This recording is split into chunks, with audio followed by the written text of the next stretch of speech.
அனைவருக்கும் வணக்கம். கொக்கரக்கோ இலக்கிய வட்டத்தினுடைய 6வது நிகழ்ச்சியில் நாம் இன்று சந்திக்கின்றோம். இன்றைக்கு நம்மிடையே உரையாற்ற இருக்கின்றார் நெல்லை அன்புடன் ஆனந்தி அவர்கள். அவரை பற்றி நாம் நிறைய அறிந்திருக்கின்றோம். எனக்கு எப்பவுமே தோணும், அவங்களுக்கு மட்டும் 24 மணி நேரத்துக்கு மேல ஒரு நாளைக்கு இருக்கா அப்படின்னு. அந்த அளவுக்கு நிறைய இலக்கிய பணிகள் செய்யக்கூடியவர். நிறைய நூல்கள் எழுதியிருக்காங்க. குறிப்பா அவங்களுடைய அந்த மரபு கவிதைகள்ல வெண்பாக்கள் எல்லாமே அவங்க வந்து நூலா போட்டிருக்காங்க கவிதையில. அவங்களுக்கு என்னுடைய வணக்கம் இன்றைக்கு. அவங்க யார் அறிமுகப்படுத்துறாங்க, யாருடைய நூல் அப்படின்னு பார்த்தீங்கன்னா, சக்தி என்கின்ற மலர் நடராஜன் அவர்களுடைய ஒரு நெடுங்கதை பற்றி நம்மோடு பகிர்ந்து கொள்ள இருக்கின்றார். மெய்யின் மெய்யுருவே அப்படின்றது அந்த நெடுங்கதையினுடைய தலைப்பு. அவங்களும் இணைஞ்சிருக்காங்க, எழுத்தாளரும் இன்னைக்கு நம்மளோட இணைஞ்சிருக்காங்க. ரொம்ப மகிழ்ச்சிமா, வணக்கம். அவங்கள பத்தி சொல்லணும்னா, அவங்க கல்லூரி காலத்துல இருந்து தொடர்ந்து நெடுங்கதைகள் எழுதிட்டு இருக்கிறாங்க. 55 நெடுங்கதைகள் எழுதியிருக்காங்க அப்படின்னாங்க. எனக்கு ரொம்ப வியப்பா இருந்தது. இப்போ வந்து இது 9வது நெடுங்கதை இல்லைங்களா? இது 10வதும் வெளிவரப் போகுது அப்படின்றாங்க. பெண் எழுத்தாளர்கள் நெடுங்கதைகள் எழுதுவதுன்றது ரொம்ப ரொம்ப தமிழ் சமூகத்துல அரிது அப்படின்னு சொல்லக்கூடிய இடத்துல இருந்து இத்தனை நெடுங்கதைகள் எழுதியிருக்காங்கன்றது ரொம்ப வியப்பா இருக்கு. அவர்களை கொக்கரக்கோ இலக்கிய வட்டத்தின் மூலம் அறிமுகப்படுத்துவதில் ரொம்ப மகிழ்ச்சி. ஆனந்தி தோழருக்கும் நன்றி, இந்த எழுத்தாளரை நம்முடைய இலக்கிய வட்டத்தின் மூலம் நீங்கள் அறிமுகப்படுத்தியதற்கு. நீங்க இப்ப உங்களுடைய உரையை தொடங்கலாம் தோழர். ரொம்ப மகிழ்ச்சி தோழர். எங்கள் வாழ்வும் எங்கள் வளமும் மங்காத தமிழ் என்று சங்கே முழங்கு. அன்னை தமிழுக்கு என் முதல் வணக்கம். கொக்கரக்கோ இலக்கிய வட்டம் நடத்தக்கூடிய இந்த அருமையான இந்த இலக்கிய நிகழ்ச்சியில் நாவல் எழுத்தாளர் சக்தி அவர்களின், அதாவது மலர்குழலி நடராஜன், அதுதான் அவர்களுடைய இயற்பெயர், அவர்களுடைய மெய்யின் மெய்யுருவே, அந்த பேரே என்ன ரொம்ப கவர்ந்தது. அந்த நூலை நான் உங்ககிட்ட காமிக்கிறதுல ரொம்ப பெருமைப்படுறேன். அது என்னுடைய கைக்கு கிடைச்சதும் நான் அதை படிச்சுட்டு நான் தோழர் கனிமொழி அவர்கள் கிட்ட இலக்கிய வட்டத்துல நீங்க பேச வாங்கன்னு சொன்னப்போ நான் இந்த நூலை நான் எடுத்துக்கிட்டுங்களான்னு கேட்டேன். தாராளமா செய்யுங்க அப்படின்னாங்க. அதாவது அறியப்படாத நல்ல பிரபலமா இருக்கிற எழுத்தாளர்களை பற்றி நாம் பேசிக் கொண்டிருக்கக்கூடிய ஒரு சூழல்ல, இங்கே நம்ம நம்ம கூடயே வாழ்ந்து கொண்டு இருக்கக்கூடிய பிரபலங்கள், வெளியே தெரியாதவர்களை நம்ம அறிமுகப்படுத்தணும் அப்படிங்கிற ஒரு நோக்கத்துல கனிமொழி தோழர் நிறைய செஞ்சுட்டு இருக்காங்க. அதற்கு என்னுடைய அன்பும் வாழ்த்தும் அவருக்கு. இந்த நிகழ்ச்சியில் இணைந்திருக்கக்கூடிய நூலாசிரியர், நிகழ்ச்சியில் இணைந்திருப்பது மிகச் சிறப்பு. என்னுடைய அன்பு அக்கா என்றுதான் நான் அவர்களை அழைப்பதுண்டு. எழுத்தாளர் சக்தி அவர்களுக்கு என்னுடைய அன்பையும் வாழ்த்தையும் பாராட்டையும் தெரிவித்துக் கொள்கிறேன். இணைப்பில் இணைந்திருக்கக்கூடிய ராதா அவர்கள், ஜெயபிரகாஷ் அவர்களுக்கும் என் அன்பு வணக்கமும். இவங்களை பத்தி என்ன சொல்றது, எங்க இருந்து ஆரம்பிக்க அப்படின்னு பாத்தீங்கன்னா, முதல்ல இவருடைய தமிழ் கடல் மறைமலை அடிகளாரின் கொள்ளு பேத்தி இவங்க. அது ரொம்ப ரொம்ப ஒரு பெரிய விஷயம். நான் இவ்வளவு பெரிய ஒரு பிரம்மாண்டமான குடும்பத்துல இருந்து இவங்க வந்து சொல்லணுமா, அவங்க வீட்டுல இருந்து வந்து இவங்க எழுதாம இருந்தாதான் ஆச்சரியம். அது மட்டும் இல்லாம இவருடைய அப்பாவும் ஒரு தமிழ் புலவரும் தமிழ் ஆசிரியரும் கூட. அவருடைய தூண்டுதல், ஒரு ஊக்கம், வழிகாட்டுதல், இதெல்லாம் சேர்ந்துதான் நம்ம சக்தி அவர்களை தமிழ் மீது பற்றும் காதலும் கொள்ள வச்சிருக்குன்னு சொன்னா அது மிகையாகாது. கிட்டத்தட்ட 38 ஆண்டுகளாக இங்க அமெரிக்கால இருக்காங்க. மினியாபோலிஸ்ல இருக்கிறாங்க. நம்மெல்லாம் எங்களை போல, நானு, கனிமொழி தோழர், எங்களை மாதிரி புலம்பெயர்ந்து இருக்கக்கூடிய, தொலைதூரத்துல இருந்தாலும் அந்த மனசுல எங்களை வந்து தொப்புள் கொடி உறவாக நம் தாயகத்தோடு இணைத்திருப்பது நம் தாய் தமிழ். அந்த தாய் தமிழ் மேல இருக்கிற பற்றுனால, பிறந்த மண்ணின் மேல இருக்கிற பாசத்தினால, ஈர்ப்பால தொடர்ந்து தமிழுக்காக இவங்க உழைச்சிட்டு இருக்காங்க. இதை தாண்டி முழு நேரமா இவங்க அலுவலகத்திலையும் வேலை பார்த்துட்டு இருக்காங்க. பல இலக்கியங்களையும் படைப்புகளையும் தொடர்ந்து உருவாக்குவதில் வல்லவர். சோழ மண்ணில் பிறந்து வளர்ந்து பள்ளி பருவத்திலேயே கதை, கட்டுரை, கவிதை, புதினங்கள்னு நிறைய சின்ன வயசுல இருந்தே எழுதிட்டு இருக்காங்க அவங்க. கணினித்துறையில இவருடைய முழு நேர பணி என்றாலும், இலக்கிய பணியும் இன்னொரு பக்கம் ஒரு முழு நேர பணியா செஞ்சுட்டு இருக்கிறாங்க. கிட்டத்தட்ட இவங்க 55 நெடும் நாவல்கள், அதாவது நெடுங்கதை நாவல்கள் எழுதியிருக்காங்க. அதுல அச்சிடப்பட்டது சுமார் 9. அந்த 9வது தான் இன்னைக்கு நம்ம பார்க்க போறோம். 10வது அச்சுல தயாரா நிலையில இருக்குன்னு சொல்றாங்க. எப்படி இவர்களுக்கு நேரம் இருக்கிறது, நாங்க ஆச்சரியத்தோடு அவர்களை பார்த்து வாழ்த்திக் கொண்டிருக்கிறோம். இப்போ முதல்ல இவங்களுடைய நிறைய நாவல்கள்ல அடிநாதமாக இருக்கக்கூடியது அன்பு, பாசம், நேசம், காதல், கருணை. இதுதான் வாழ்க்கையில மனித நேயத்தோட நாம் உயிர்ப்போடு இருக்கிறதுக்கு இந்த உணர்வுகள் தான் நமக்கு ரொம்ப அவசியம். இந்த நாவலுடைய பெயர் என்னை ரொம்பவே ஈர்த்தது. மெய்யின் மெய்யுருவே, கண்ணே கண்மணியே அப்படின்னு சொல்ற மாதிரி மெய்யின் மெய்யுருவேன்னு வச்சிருக்கிறாங்க. அன்பின் வழியது உயிர்நிலை அஃதிலார்க்கு என்பதோல் போர்த்த உடம்பு. வள்ளுவம் சொல்லுது இல்லையா? அன்பை அடிப்படையாக கொண்டு இயங்கக்கூடியது மட்டும்தான் உயிர் தங்கி இருக்கக்கூடிய நடமாடக்கூடிய உடம்பாக கருதப்படும். அந்த அன்புங்கிற ஒண்ணு ஜீவநாதம் இல்லைன்னு வச்சுக்கோங்களேன், வெறும் தோல் போர்த்திய எலும்பு கூடுதான் அப்படின்னு வள்ளுவம் சொல்லுது. மகாகவி பாரதி காதலினால் மானிடர்க்கு கலவி உண்டாம், கலவியிலே மானிடர்க்கு கவலை தீரும், காதலினால் மானிடர்க்கு கவிதை உண்டாம், கானம் உண்டாம், சிற்பமுதற் கலைஞர் கலைகள் உண்டாம், ஆதலினால் காதல் செய்வேன்னு அவர் பாட்டுக்கு சொல்லிட்டு போயிட்டாரு. சரி, என்னம்மா காதல் காதல்னு வந்ததுல இருந்து சொல்லிட்டு இருக்கீங்க அப்படின்னு பார்க்கும் பொழுது, இந்த மெய்யின் மெய்யுருவே ஒரு ஒரு காதல் கதை தான்.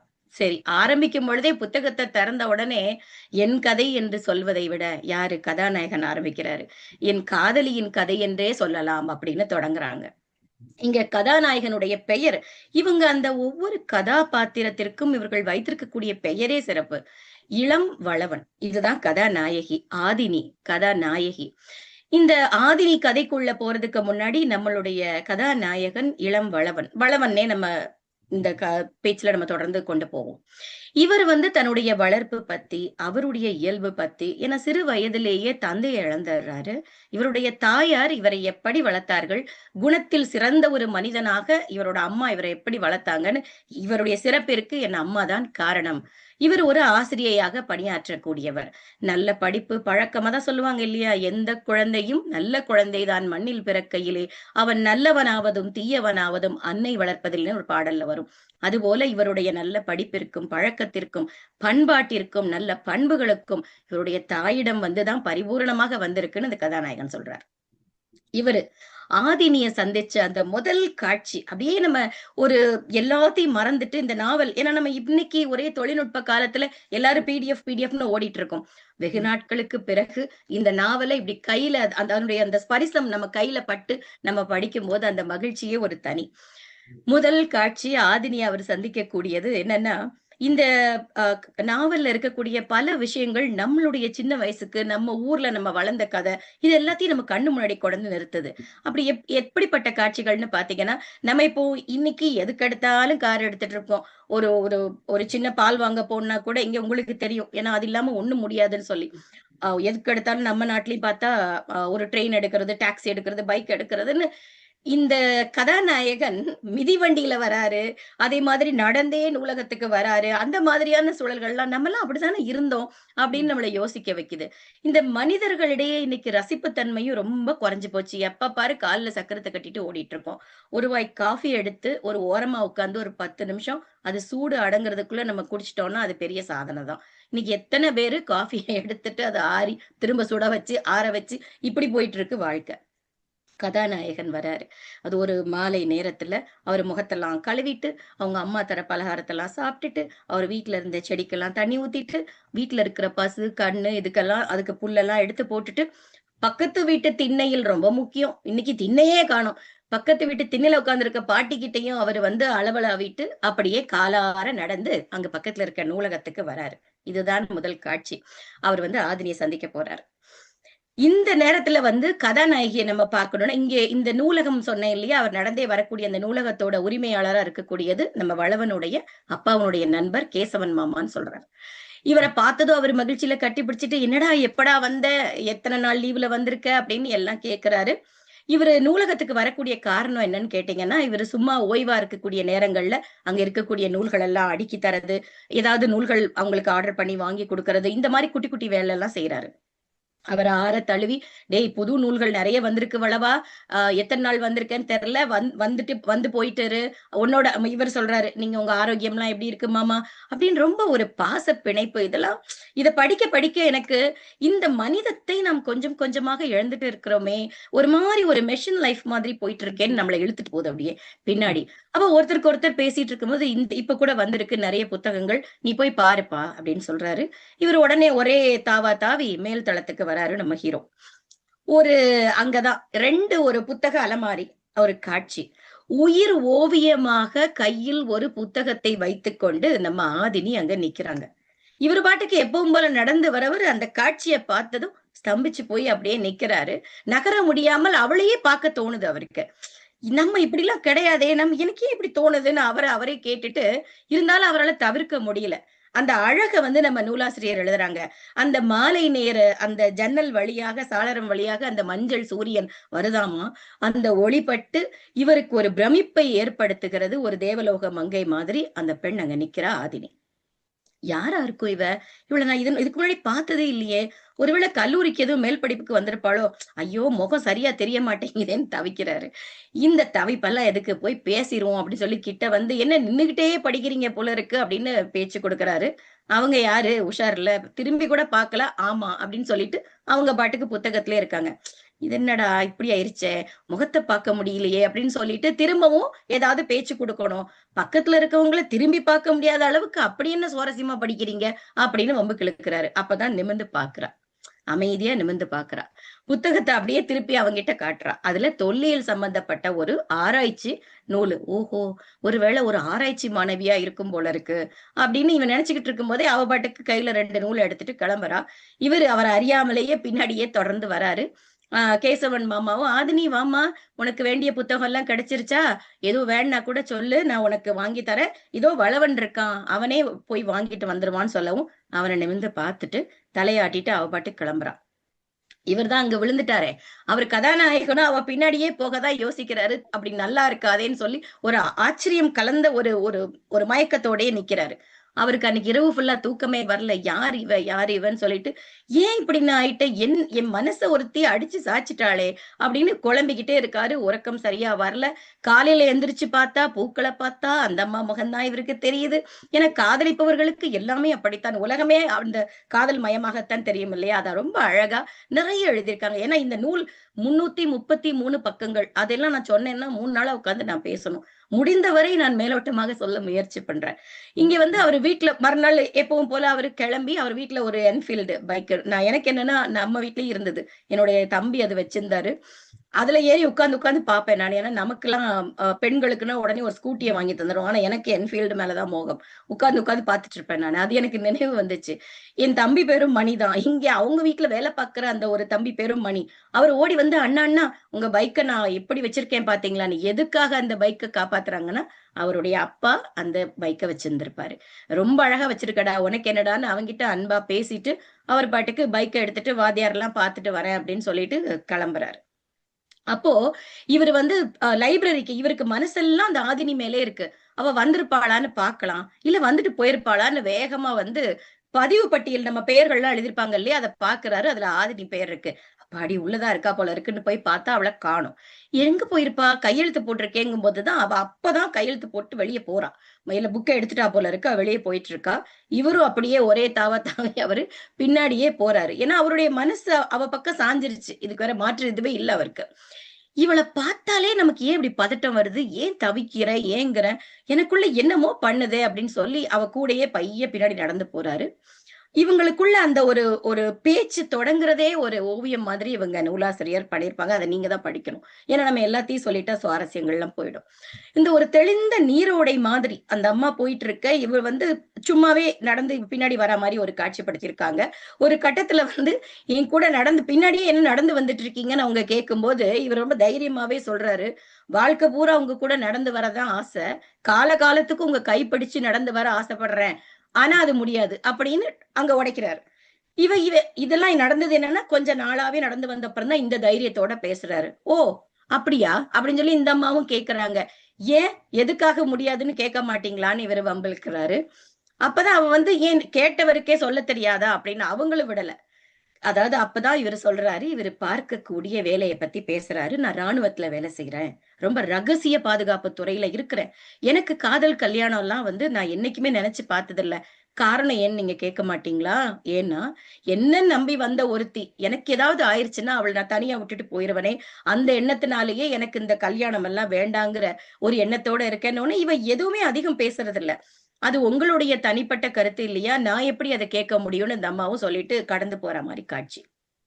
இங்க வந்து இந்த உயிர் எனக்கே சொந்தமில்லாத போது நான் உயிராக நினைக்கிற அவளுக்கு நான் என்னை எப்படி தர முடியும்? ஒரு கவிதை மாதிரி ஒரு ஒரு சொல்லாடல அங்க நூலாசிரியர் வச்சிருக்கிறாங்க.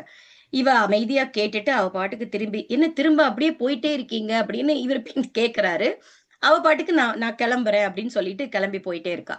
இப்படியாக இவங்களுடைய இந்த ஒரு ஒவ்வொரு முறையும் லைப்ரரிக்கு வர்றது, இவரு அவங்க பின்னாடி போறது, பார்வை பரிமாற்றங்கள் இப்படி போய்க்கிட்டே இருக்கு. ஆனா இவனுக்கு தெரிஞ்சு போச்சு, அவகிட்ட எனக்கு அளவுக்கு அதிகமா இவனுக்கு அன்பு இருக்குங்கிறது தெரிஞ்சு போச்சு. ஒரு ஒரு ஒரு அமைதியான அழகு அவளிடத்தில், இவனிடத்தில் ஒரு ஆர்ப்பாட்டம் இல்லாத ஒரு ஆசை, ஒரு காதல். அவளுடைய அழகு அவளுடைய புறத்தில் மட்டுமில்லாமல் அகத்திலும் இருக்குங்கிறதுக்கு நிறைய இடங்கள்ல ஒவ்வொரு காட்சிப்படுத்துதலும் இங்க வச்சிருக்கிறாங்க. இந்த பேச்செல்லாம் முடியுது. ஒரு 2 நாளா இவ லைப்ரரிக்கே வரல. இவனுக்கு இருக்க முடியல. கேசவன் மாமாட்ட நேரடியாவும் கேட்க முடியாது. ஆதினி வந்தாளான்னு. ஒருவேளை இவ தொல்லியல் துறையில இருக்கிறதுனால எதுவும் டூர் மாதிரி போயிருப்பாங்களோ அப்படின்னு.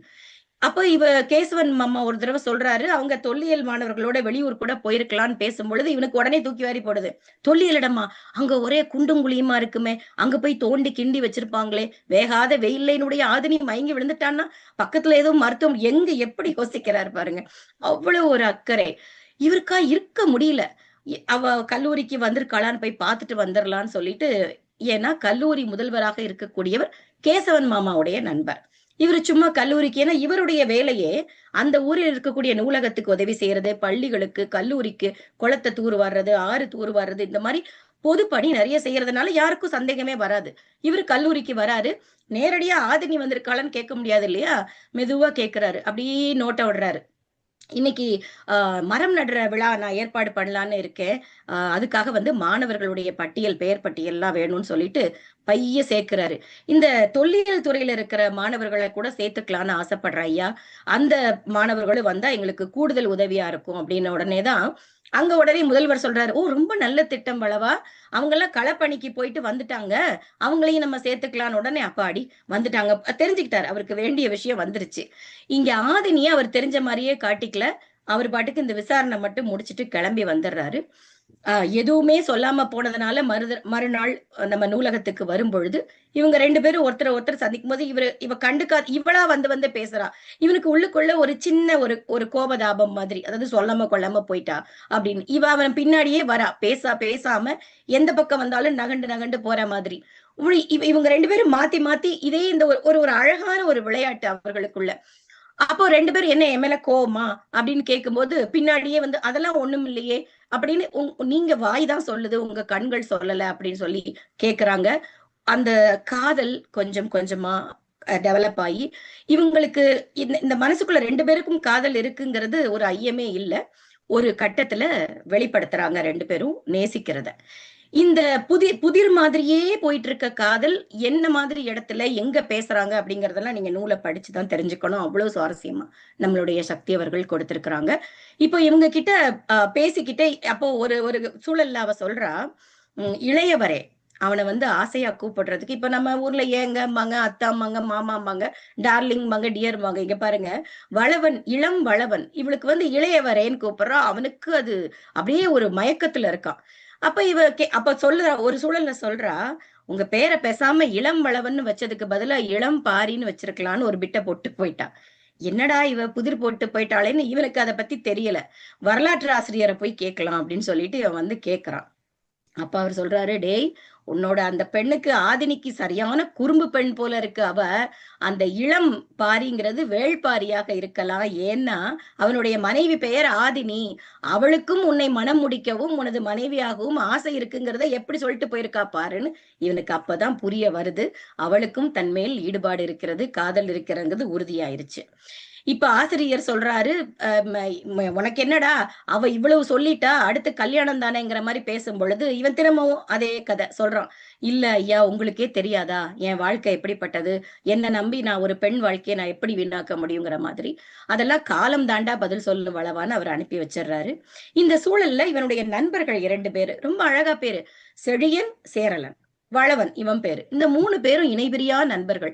அந்த நண்பர்கள், அவர்களுடைய மனைவியர், அவங்க கிட்ட போயும் இந்த அன்பு பரிமாற்றத்த பத்திலாம் இவன் பேசுறான். அவங்க துடிக்கிறாங்க. "வாடா, வாடா, ஆதினி வீட்ல போய் பேசிறலாம். எங்களுக்கெல்லாம் ஒரே மகிழ்ச்சி. நீ எப்ப கல்யாணம் பண்ணிக்குவேன்னு காத்துக்கிட்டு இருக்கோம்னு" குதிக்கிறாங்க. ஐயையோ! அவசரப்படாதீங்க. நானே இன்னும் அவகிட்ட வந்து உறுதிப்படுத்திக்கல. இப்பதான் தெரிஞ்சுக்கிட்டேன் அவ மனச. பொறுமையா தான் எல்லாம் செய்ய முடியும்னு இவரு அப்ப எடுத்து சொல்றாரு. திரும்ப திரும்ப எனக்கே அவ வந்து சொந்தம் இன்னும் ஆகவில்லை. நீங்கலாம் அவசரப்படாதீங்கன்னு எல்லாரையும் கட்டுப்படுத்தி வைக்கிறாரு. அவ்ளோ அவசரம் அவங்களுக்கெல்லாம். இந்த பெண் வந்து முதல்ல நல்ல பெண்டா, நீ சொல்றத பார்த்தா, கண்டிப்பா நீ வந்து இதற்கான அடுத்த கட்ட முயற்சியா, நீங்க அவங்க வீட்ல போய் பேசுறது, கல்யாணம் பண்றதுன்னு இதே எண்ணத்திலேயே அவங்க இருக்காங்க. இந்த சூழல்ல இவன் எல்லாத்தையும் ஆஃப் பண்ணி வச்சுட்டு அம்மா கிட்ட விஷயத்த சொல்றான். அம்மாவுக்கு அப்படி ஒரு மகிழ்ச்சி. தன்னுடைய மகனுக்கு ஒரு வாரிசு வரப்போகிறது. கல்யாணம் பண்ணிக்கிட்டான்னா, அவனுடைய வாழ்க்கை சிறப்பாக இருக்கும்னு சொல்லி, "டேய் டேய் எனக்கு அவள பார்க்கணும்டான்னு." "அம்மா அவசரப்படாதீங்கம்மா, நான் கூட்டு வரேன்." ஒரு சந்தர்ப்பத்துல வீட்டுக்கும் அழைச்சிட்டு வராரு. வருங்கால மாமியார், மருமகள் ஒரே பாசம்தான். அந்த அம்மா வந்து இவங்களுக்கு வீட்ல மலர்ந்த பூக்களை எல்லாம் கட்டி, வளவன் கிட்ட கொடுத்து விடுறதும், அவ திரட்டிப்பாலு, இனிப்பெல்லாம் செஞ்சுட்டு வந்து மாமியாருக்கு கொடுத்து விடுறதும், ரொம்ப சுவாரஸ்யமா இருக்கு. கிட்டத்தட்ட ரமணிச்சந்திரன் நாவல்கள் எனக்கு ரொம்ப பிடிக்கும். ஏன்னா, அந்த காதல் கதைகள்னா வெறும் காதல் கதைகள் இல்ல. ஒரு வாழ்வியல் கூறுகளை மையமாக கொண்டு எழுதியிருப்பாங்க. அதே போல தான் நான் இவர்களுடைய நாவலையும் நான் பார்த்தேன். ஒரு சராசரியாக ஒரு ஒரு குடும்பத்துல நடக்கக்கூடியத அதி அற்புதமான, உணர்வுபூர்வமான காட்சிகளை எல்லாம் இங்க ஒரு தலைவன், தலைவிக்கு நடக்கக்கூடிய காட்சிகள் எல்லாம் ரொம்ப அழகா எடுத்து, நம்மள அந்த இடத்துல பொருத்தி பார்த்து, நாமும் மகிழக்கூடிய அளவுல இந்த கதைகள கொண்டு போறாங்க. இவங்க வந்து ஆ நம்ம எழுத்துல ஒரு காதல் ஒருத்தருக்கு ஒருத்தர் சொல்லிறலாம். நம்ம அம்மா கிட்ட சொல்லிறலாம், நண்பர்கள் கிட்ட சொல்லிறலாம். இத தாண்டி அதாவது ஒரு சொல்லுவாங்க இல்லையா? ஒரு இலைமறை காயாக 2 பேரும் ஒருத்தர ஒருத்தர் பார்க்கிறது. அந்த இவன் சொல்றான் ஒரு சூழல்ல, "நம்ம ஏன் மிதிவண்டி வாங்கிட்டு நம்ம மிதிவண்டியில 2 பேரும் போகக்கூடாதுன்னு." இவளும் இவனுக்காக கத்துக்கிறா. இவளும் ஒரு மிதிவண்டி வாங்குறா. 2 பேரும் நூலகத்துக்கு மிதிவண்டியிலே வராங்க.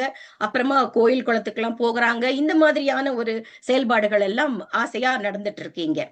இந்த மாணவர்கள் எல்லாமே இவளுடைய தொல்லியல் மாணவர்கள் எல்லாம் போயி, இவன் ஒரு குளத்த வார்றது, ஆற வார்றது, தூர் வார்றது வேலையெல்லாம் பார்ப்பான் இல்லையா? இந்த எந்த விளம்பரமுமே இல்லாம தன்னிச்சையாக நண்பர்களோடு இணைந்து இவனுடைய நண்பர்களும் ஒரு உயர் அதிகாரியாக இருப்பாங்க. நல்ல பொறுப்புல இருக்கக்கூடியவர்கள். அவர்களும் அந்த ஊருக்கு நல்ல விஷயங்கள் செய்யணுமே நெறைய செய்றாங்க. ஒரு கட்டத்துல இந்த தூர் வார போக்கூடிய சூழல்ல நம்ம ஆதினி என்ன பண்றாங்க, மோரெல்லாம் கரைச்சுட்டு வந்து அங்க வேலை செய்றவங்களுக்கு குடுக்கறது. அது அந்த ஒரு ஒரு அழகான 2 பேருக்கு இடையில அந்த கண் பார்க்கக்கூடிய காட்சி. இவனுக்கு ஒரே பெருமை. அதாவது நம்முடையவள், என்னவள் எப்படி ஒரு ஒரு ஒரு தன்மையோட, கருணையோட, அன்போட என்கிட்ட மட்டும் இல்லாம பார்க்கிறவங்க கிட்டலாம் எவ்வளவு அன்போட நடந்துக்கிறான்னு பூரிச்சு போறான் அவளுடைய காதல்ல. இளையவரே, இளையவரேன்னு கூப்பிடும் போதெல்லாம் அவனுக்கு நிக்க முடியல. கால் தரையில படல.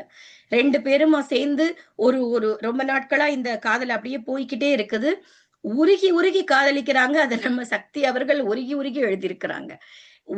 அந்த நண்பர்கள் வீட்டுக்கு அழைச்சிட்டு போம்போது, அவங்க மனைவியருக்குலாம் இவ கண்ணாடி வளையல், பூ, பழம்லாம் வாங்கிட்டு போறா. பார்த்தா கண்ணாடி வளையல் தானேன்னு தோணும். ஆனா, இவளுக்கு பிடித்த விஷயங்களை தாம் சந்திக்க போறவங்களுக்கு வாங்கிட்டு போய் அவங்களுக்கு அது ஒரு பெரிய மகிழ்ச்சிய கொடுக்குது. அவங்க வளவனுடைய அம்மா கொழுக்கட்டை நான் சொன்னேன் இல்லையா முன்னவே, அது மாரி எல்லாமே செஞ்சு அவளுக்கு குடுத்து விடுறது.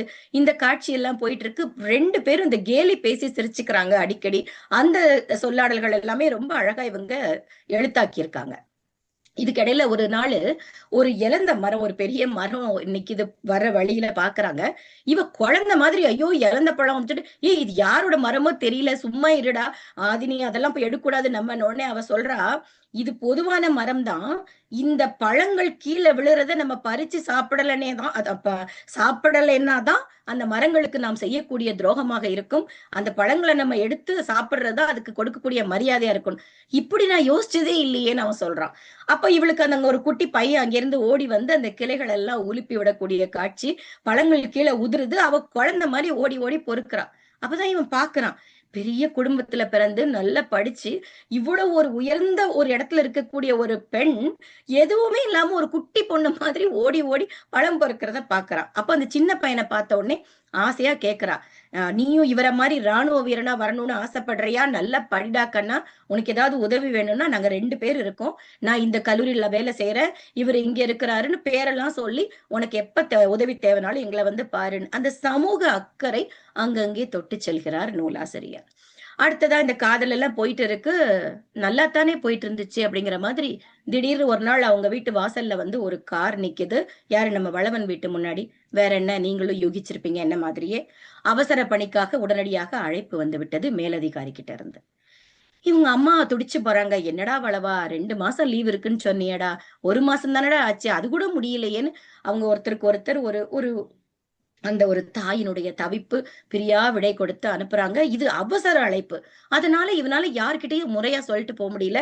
உடனே போற வழியிலேயே கேசவன் மாமாக்கு போன் பண்ணி சொல்றான். நண்பர்களுக்கு சொல்லிட்டு, தயவு செஞ்சு ஆதினி கிட்ட சொல்லிடுங்க, என்னால அவகிட்ட முறைப்படி சொல்லிட்டு கிளம்ப முடியல, எனக்கு ரொம்ப தவிப்பா இருக்குன்னு. அப்படியே வண்டியில போயிட்டு இருக்கும் போதே இவன் கண்களை தாண்டி செல்கிற வானம், பூமி, மரம், செடி, கொடி எதுவுமே இவன் மனசுல பதியல. முழுக்க முழுக்க ஆதினிதான் இருக்கிறாள். சொல்ல முடியாத ஒரு சோகம் அவனுக்குள்ள. அடடா, நம்ம கடமை அழைக்கிறது, அவகிட்ட ஒரு வார்த்தை சொல்ல முடியாம வந்துட்டேன்னு சிந்தனையிலேயே வரான். வந்து சேர்ந்தாச்சு. அங்க வந்து அங்கே இருக்கக்கூடிய ஒரு நண்பன், ரொம்ப அழகான ஒரு மலையாளி. அவர் பேரு சொரூபன். அந்த பேரு கூட ரொம்ப அழகா இருக்கு. அவர்கிட்ட வந்து சொல்றா ஆதினிய பத்தியும் அவளுடைய சிறப்பை பத்தியும் சொல்லி சொல்லி பூரிச்சு போறான். அந்த நண்பருக்கு ஒரே மகிழ்ச்சி, கூடிய சீக்கிரம் நானும் அவளை பார்க்க ஆசைப்படுறேன் அப்படின்னு சொல்லிட்டு. சரி, அப்பதான் இந்த நண்பன் சொல்றான், நீ இவ்வளவு தவிக்கிறியே, நீ ஏன் கடிதம் எழுதக்கூடாது? ஏன்னா இவங்க வெளியில எந்த இடங்களுக்கு இவங்களை போடுவாங்கன்னே தெரியாது. அப்போ நீ இங்க இருக்கும் பொழுதே ஒரு கடிதத்தை அனுப்பிட்டேன்னா உனக்கும் மனசு நிறைவா இருக்குமே நண்பன் சொல்ல, இவர் கடிதம் எழுதுறாரு. எழுதி கேசவன் மாமாவுடைய நூலகத்துக்கு அனுப்புறாரு. ஆதினிக்குன்னு தனியா உள்ளுக்குள்ள ஒரு கடிதம் வச்சு. ஏன்னா அவனுக்கு தெரியும், மாமா வந்து பேரை பார்த்துட்டா எதையுமே படிக்காம அவகிட்ட பத்திரமா கொடுத்துடுவாருன்னு. அதி அன்பு ஆதினிக்கு அப்படின்னு ஆரம்பிக்கிறாரு. காதலுடன் நான் வரையும் மடல் அப்படின்னு, நீ இளையவரேன்னு என்ன அழைக்கிறது உயிராக எனக்குள்ள இருந்து என்னை வந்து மீண்டும் மீண்டும் ஒவ்வொரு நாளும் நான் புதுசா பிறக்கிறேன் அப்படின்னு சொல்லி அங்க சொல்றான். அந்த கடிதத்துல பெரிய கடிதம் இது. இது நீ வந்து என் பக்கத்திலேயே உட்கார்ந்து எனக்கு கூப்பிடுற மாதிரியே இருக்கு, ஒவ்வொரு பொழுதும் உன் நினைப்போட. இது சொல்லிக்கிட்டே அவர் கடிதம் போகும் பொழுது இந்த ராணுவ நடவடிக்கைகள் எல்லாம் இவரை முடிச்சிட்டு திரும்பி வராங்க. ஒரு பெரிய ஒரு ப்ராஜெக்ட் மாதிரி. சோ அங்க இருக்கக்கூடிய குழுவுல இருக்கிறவங்க எல்லாம் ஆபத்து இல்லாம பாதுகாப்பா இருக்காங்களான்னு பார்க்கக்கூடியது இவனுடைய ஒரு டியூட்டி. எல்லாத்தையும் முடிச்சுட்டு வந்தாச்சு. மேலதிகாரி கிட்ட போய் என்னென்ன நடந்தது அப்படின்னு சொல்லி ரிப்போர்ட் கொடுக்கணும் இல்லையா? அப்ப இவர் கொடுக்க போறாரு. அப்போ இவருக்கு ஒரு ஆசை, நப்பாசை. கிட்டத்தட்ட ஒரு 2 வாரங்களுக்கு மேலே ஆயிடுச்சு. அதனால ஆதினி ஒருவேளை பதில் கடிதம் எதுவும் போட்டிருப்பாளா, அவர்கிட்ட கேட்கலாம்ல அப்படின்னு யோசிச்சுக்கிட்டே வரான். இவன் சொல்லும் பொழுது அவர் இவனை பாராட்டி, ரொம்ப சிறப்பா உங்களுடைய வேலைகளை முடிச்சீங்கன்னு எல்லா கோப்புகள்லாம் கொடுத்துட்டு அனுப்பி வைக்கிறாரு. டக்குன்னு அவரு, இளா ஒரு நிமிடம் அப்படின்னு சொல்லி அவனை நிறுத்துறாரு. நிறுத்தி, உனக்கு ஒரு தந்தி வந்திருக்குப்பா அப்படின்னு. தந்தியா? இவனுக்கு பகீர்னு இருக்கு. தந்தினாலே நம்ம ஊர்ல என்ன செய்வோம், ஏதோ ஒரு யாருக்கோ ஆபத்தோ அப்படின்னு ஒரு பயம் நமக்குள்ளே வரும். ஐயோ, அம்மாவுக்கு எதுவும் பிரச்சனையான்னு தெரியலையேன்னு உடனடியா வாங்கி பாக்குறான். ஆதினி இஸ் நோ மோர்னு வந்திருக்கு. எனக்கே பெரிய ஷாக் இந்த இடத்துல நான் வந்து பார்க்கும்போது. அப்பனா நம்மளே இவ்வளவு தவிக்கும் பொழுது இந்த கதாநாயகன் வளவனுடைய நிலைமைய, அந்த தாள் அப்படியே கீழே விழுது. அந்த பூமி எல்லாம் அவன் காலு கீழே உடைஞ்சா மாதிரி உடைஞ்சு போயிடுறான். கலெக்டர் செழியன் வந்து, இவரோட நண்பர் சொன்னேன் இல்லையா, செழியன் உன்னைய தொடர்பு கொள்ள 2 நாளா தொடர்பு கொள்ள முயற்சி பண்ணிட்டு இருக்காருப்பான்னு சொல்றாரு. ஐயையோ, 2 நாளா ஆச்சா என்னுடைய ஆதினி என்னை விட்டுட்டு போயிட்டுன்னு அப்படி கதறான், துடிச்சு போறான். அதுக்கப்புறமா அவன் நண்பன் கிட்ட பேசுறாடி, என்னடா நடந்துச்சு என்னடா நடந்துச்சுன்னு கேட்கும் பொழுது அதுதான் இவனை ரொம்ப சோகத்துல ஆழாக்குது. ஒரு சாலை விபத்துல ஒரு லாரியில அடிபட்டிருக்கா. எப்படின்னு பார்க்கும் பொழுது இவனுடைய கடிதம் அதை படித்து அந்த மகிழ்ச்சியில அந்த அன்பு நினைவுகளோட அவ மிதிவண்டியிலே அந்த மிதப்பிலே வந்திருக்கா போல, மயக்கத்திலே பாவம். வந்த லாரிய கவனிக்கல, தள்ளி அடுத்த ஆப்போசிட் சைட்ல விழாம லாரி சைட்லயே சரிஞ்சிட்டா போல இருக்கு, ஸ்பாட் அவுட்ன்னு சொல்லிட்டாங்க. இதுக்கப்புறமா வரக்கூடிய பகுதிகள் எல்லாம் நமக்கே வந்து இதுக்கப்புறம் படிக்கவே ஒரு மனசு திடம் வேணுங்கிற மாதிரி அவன் துடிக்கக்கூடிய அந்த காட்சிகளை முழுக்க முழுக்க நினைச்சு அந்த அந்த ஒரு பாடா படுறதெல்லாம் எழுதியிருப்பாரு. ஒரு இராணுவத்துல இருந்து அவர் அவஸ்தைப்படக்கூடிய அந்த நிலை, ஆதினியை நினைச்சு நினைச்சு உருகக்கூடிய காட்சி அந்த அதிகாரிகளுக்கே முடியல. ஐயோ, இவன் இப்படி தவிச்சு துடிக்கிறானேன்னு சொல்லிட்டு, நீ கொஞ்ச நாள் ஊருக்கு போயிட்டு வாப்பான்னு அனுப்பி வைக்கிறாங்க. இவர் ஊருக்கு வராரு, நண்பர்கள அம்மாவை சந்திக்கிறாரு. இவருக்கு எதுவுமே பழைய மாதிரி எல்லாத்துலயும் ஆதினி தான் தெரிகிறா. இந்த சூழல்ல அந்த ஆதினியோட அப்பா அம்மாட்ட கூட்டிட்டு போறாங்க இவனை. அங்க அவ வாழ்ந்த வீடு, அவளுடைய அறைகள் எல்லாம் போய் பார்த்துட்டு, இவனுடைய ராணுவ உடை அணிந்த ஒரு படமும் அவள் படமும் அவங்க அப்பா அம்மா அங்க வச்சிருக்கிறாங்க. அப்ப அவங்களுக்கும் தெரிஞ்சிருக்கு. இப்ப அவங்களோட அனுமதியோட அந்த படத்தை எடுத்துட்டு சோகமா இவர் வெளியில வராரு. அவங்க சொல்றாங்க, எங்களுக்கும் கொடுத்து வைக்கல, உங்களுக்கும் கொடுத்து வைக்கல தம்பி அப்படின்னு சொல்றாங்க. அப்பதான் வந்து அவன் நண்பன் வந்து பேசிக்கிறாங்க, டேய் இவனை ஆதிரை கிட்ட கூட்டிட்டு போலாமா அப்படின்னு. அப்ப அவங்க ஆதினியோட அப்பா அம்மா சொல்றாங்க, கட்டாயமா அழைச்சிட்டு போங்க. இவனுக்கு அந்த குழப்பத்துல இவனுக்கு புரியல, என்ன பேசிக்கிறாங்க, ஆதிரையா, அது யாரு அப்படின்னு. கார்ல வரும்போது கேக்குறான், யார் அது ஆதிரை அப்படின்னு. சொல்றோம்டா சொல்றோம் அப்படின்னு, நீ உணர்ச்சி வசப்படக்கூடாதுன்னு அவனை சமாதானப்படுத்தி அந்த ஒரு கிட்டத்தட்ட ஒரு சாப்டருக்கு சொல்லாமே கடந்து போறாங்க. ஏன்னா அவனுடைய மனநிலை, அவன் துடிக்கிறத பார்த்துட்டு பயப்படுறாங்க. கடைசியில அது என்ன விஷயம்னு பாத்தீங்கன்னா, ஆதினியுடைய இதயம் ஆதிரை என்ற பெண்ணுக்கு பொருத்தப்பட்டிருக்கிறது. அவள் ஒரு கல்லூரி மாணவி. அவளுக்கு வந்து தீரன்னு ஒரு மாமன் மகன் இருக்கிறான். இப்ப அந்த பெண்ணை தான் இவங்க பார்க்க கல்லூரிக்கு வரக்கூடிய ஒரு காட்சி. முதல்ல இவனுக்கு வந்து அந்த பெண்ணை பாக்குறதுல, என் ஆதினி, என் காதலை சுமந்த இதயத்தை தாங்கிக் கொண்டிருக்கக்கூடிய ஒரு பெண்ணை பார்க்க போகிறேன்னு அவன் துடிக்கிறான். இவங்களுக்கு அங்கதான் திக்குன்னு இருக்கு. ஐயையோ, இவன் அந்த மாதிரி எண்ணத்தோட பார்த்தா அந்த பெண்ணுடைய வாழ்க்கைக்கு பிரச்சனை வருமே, ஏற்கனவே ஒரு பையன் வேற ரெடியா இருக்கானேன்னு சொல்லி இவங்க பயப்படுறாங்க. அதுக்குதான் தள்ளி போடுறாங்க. அதே சமயத்துல மருத்துவரும் சொல்றாரு, எந்த ஒரு அதிர்ச்சியும் தாங்கக்கூடிய சூழல் அந்த பெண்ணுக்கு இப்பொழுது இல்ல, கொஞ்சம் நல்ல ஒரு மாசம் போகட்டும். அந்த ஒரு மாசம் இப்ப கடந்துருச்சுன்னு நம்புறாங்க. மருத்துவர்கிட்டையும் இவங்க கன்சல்ட் பண்ணிட்டு இவனை அப்பதான் கூட்டிட்டு போறாங்க கல்லூரிக்கு. இவனுக்கு சொல்லுவாங்க இல்லையா, இருப்பு கொள்ளல அந்த பெண்ணை பாக்குற வரைக்கும். அதுக்கப்புறம் இவனுக்கு ஒரு மனசுல ஒரு குழப்பம். சரி பார்க்காமலே போயிடுறான்னு எந்திக்கிறான். அப்புறம் திரும்ப ஒரு வழியா அந்த பெண்ணு நடந்து வரா, தீரன் கூடவே நடந்து வரான். அது ஒரு சுட்டி பெண்ணாக இருக்கிறாள். அவ சர்வசாதாரணமா, ஏன்னா அவளுக்கு இவன் யாருன்னே தெரியாது இல்லையா. இவன் அப்படியே அவளை பார்க்க பார்க்க, எனக்காக துடித்த இதயம் இப்போ ஆதிரைக்குள்ள துடிக்குதுன்னு இவருக்கு அப்படி. அப்போ அவ நடந்து வரும்பொழுது அந்த பெண் அப்படி தடுமாறி விழ போற மாதிரி போகும்போது இவன் பதறான், பார்த்து அப்படின்னு. கூட வர தீரன், இளமளவன் சார் பதறாதீங்க, இவ எப்பவுமே இப்படித்தான் விளையாட்டு பிள்ளையா இருப்பா, அங்கங்க விழுந்துருவா. என்னது விழுந்துருவாளா, துடிக்கிறாரு இவரு. இது வந்து ஒரு ஒரு ஒரு மாதிரியான ஒரு உணர்வு. இவனால அவளை சொந்தம் கொண்டாடவும் முடியாது, அவளுடைய நெஞ்சு இவனுக்கு சொந்தமானது. இது ஒரு ஒரு இக்கட்டான ஒரு சூழல். இது ரொம்ப அத நிறைய இதுல எழுதியிருக்கிறாங்க இவங்க. அவன் எப்படி அத தவிப்போட அவன் இத கடந்து வரான் அப்படின்னு சொல்லிட்டு. இந்த காதலினுடைய இழப்பை அவர் எப்படி தாங்குகிறார், எப்படி மீண்டு வராரு அப்படிங்கறது அந்த கடைசி அத்தியாயங்கள்ல நீங்க படிச்சே ஆகணும். ஒருத்தங்களை நம்ம உண்மையாக நேசிக்கும் பொழுது அந்த காதல் நம் மனதை விட்டு என்றுமே அழிவதில்லை. ஆதினி வந்து ஆதினியை விட்டு அவள் உயிர் மட்டும்தான் பிரிஞ்சிருக்கே தவிர உணர்வுகளோடே வளவன் வாழ்ந்துட்டு இருக்காரு. அவர் எடுக்கக்கூடிய சில அறிவார்ந்த யதார்த்த முடிவுகளை பற்றி இந்த நூலை நீங்க வாங்கி படிச்சுதான் தெரிஞ்சுக்கணும். அவர் ஒரு பிள்ளைகளை தத்தெடுக்கக்கூடிய காட்சி, அவளுடைய பெயர்லேயே ஒரு அறக்கட்டளை வைக்கக்கூடியது, அவள் நினைவோடே தனிமையோடு வாழக்கூடிய ஒரு முடிவு. தனிமை என்பது ஒரு வரம், தனிமை என்பது ஒரு வலிமை, தனிமை என்பது ஒரு ஆற்றல், தனிமை என்பது ஒரு ஆளுமை அப்படின்னு இந்த அருமையான மெய்யின் மெய்யுறவே நாவலை முடிச்சிருக்காங்க நம்ம சக்தி அவர்கள். அவர்களுக்கு என்னுடைய நெஞ்சார்ந்த வாழ்த்துக்களை சொல்லிக்கொண்டு, இன்னும் பல நாவல்கள் எழுத என்னுடைய வாழ்த்துகள் மற்றும் பாராட்டுகள். கேட்டுக்கொண்டிருந்த அனைத்து நல்ல உள்ளங்களுக்கும் என் அன்பின் வணக்கம். நன்றி தோழர். மிக்க மிக்க நன்றி ஆனந்தி அவர்களுக்கு. அதாவது இவ்வளோ பெரிய நெடுங்கதையை இவ்வளோ சுருக்கமாக சொல்றதுக்கே உங்களுக்கு முதல்ல பாராட்டணும். முக்கியமான பகுதிகளை மட்டும் தொட்டுக்காட்டி அதை அந்த நெடுங்கதையை வந்து படிக்கணும் அப்படின்ற ஆவலை வந்து நீங்கள் ஏற்படுத்தியிருக்கிறீங்க. மிக்க நன்றி. முக்கியமான ஒரு செய்தி ஆனந்தியை பற்றி, கொக்கரக்கோ இதழினுடைய ஆசிரியராகவும் அவர் இருக்கின்றார். தொடக்கத்தில் நான் வந்து மிகச்சிறப்பாக அந்த கவிதைகளை பார்த்து அதை அனுப்புவதாக இருக்கட்டும், அந்த பிடிஎஃப் டிசைனுக்கு நிறைய பொறுப்புகளை அவர் பல்வேறு இதழ்களில் செய்து கொண்டிருக்கிறார். அதே மாதிரி கொக்கரக்கோ மின்னிதழுக்கும் அவர் வழங்கி கொண்டிருக்கின்றார். நன்றி ஆனந்தி.